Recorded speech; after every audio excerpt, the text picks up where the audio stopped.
Bonjour, voici la solution du problème 53 du chapitre 6.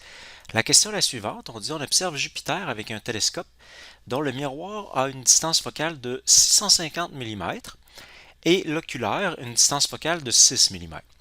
On nous dit quelques données. Jupiter se trouve à une distance de 630 millions de kilomètres de la Terre et son diamètre est de 143 000 kilomètres.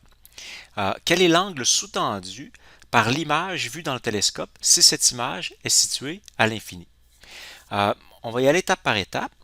La première chose à faire, ça serait de calculer quel serait l'angle sous-tendu par Jupiter sans instrument. Donc, ici, par exemple, j'ai dessiné qu'est-ce qu'on aurait pour le miroir, dans le miroir principal. Donc, ici à droite, j'ai dessiné le miroir concave principal du miroir. À gauche, j'ai dessiné Jupiter. Et en rouge, c'est un rayon lumineux. Donc, on aurait un rayon lumineux qui provient, il n'est pas tout à fait bien placé, là, mais il provient du sommet de Jupiter. Je vais essayer de le placer un petit peu mieux. Donc, comme ceci. Il provient du sommet de Jupiter. Il arrive dans le centre du miroir. Et ce rayon-là va donc être symétrique. S'il arrive au centre du miroir, il va être absolument symétrique de l'autre côté. Ça veut dire que si j'appelle alpha l'angle qui est ici, ça sera le même angle ici en bas.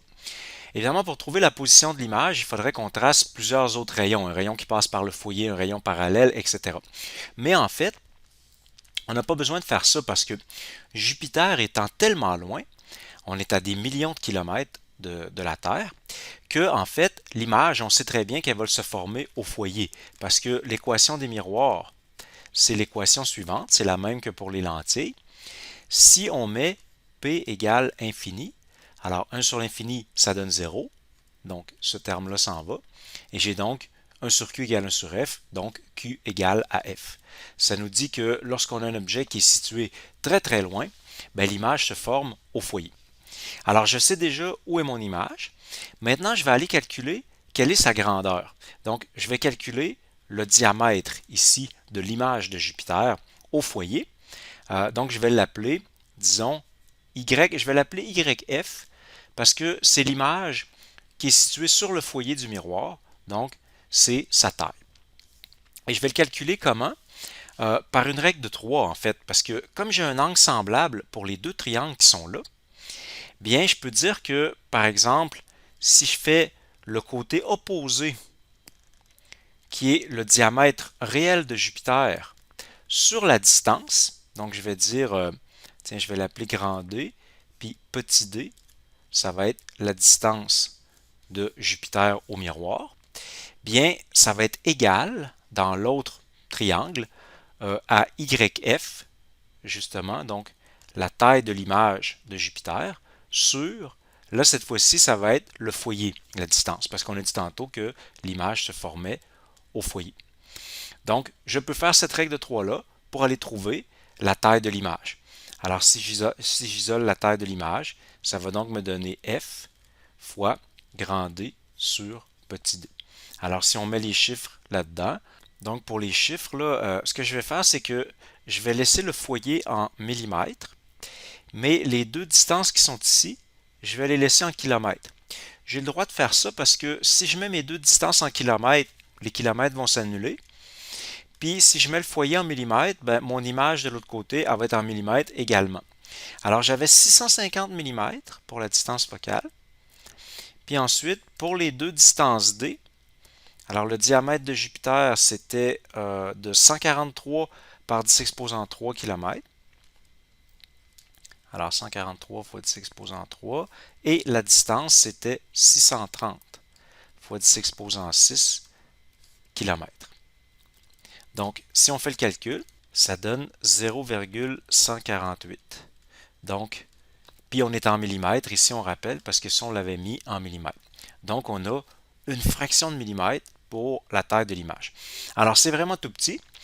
Par contre, maintenant, alors là, on a trouvé notre image qui est formée par le miroir. Le principe d'un télescope, c'est que maintenant, cette image-là, on l'a devant nous. Elle est au foyer. Alors maintenant, on peut l'observer avec l'oculaire. En fait, c'est essentiellement une loupe. L'oculaire, c'est une lentille convergente. Donc, c'est comme si on regardait en fait cette image-là à la loupe.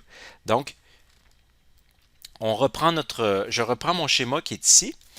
Et là, je me dis, j'ai 0, donc mon image de Jupiter ici a 0,148 mm de diamètre. Et maintenant, à quelle distance se trouve-t-elle?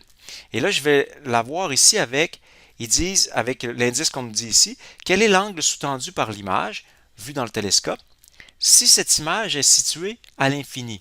Donc là, ici, là, c'est que nous, on a notre lentille, notre oculaire ici, avec notre œil qui regarde dans l'oculaire comme ça. Puis on regarde cette image-là, c'est l'image intermédiaire. C'est l'image qui a été donnée par le miroir, mais c'est l'objet de notre lentille. Et pour avoir une image finale à l'infini, bien, il faut que la distance P, notre objet donc, se trouve sur le foyer. Quand on met P égale à F, l'image se trouve maintenant à l'infini. Ça veut dire que l'image qui a été donnée par le miroir doit être sur le foyer de l'oculaire pour que l'image finale soit à l'infini. Donc, la distance qui est ici, ça va être 6 mm. Donc, on va avoir ici 6 mm de distance.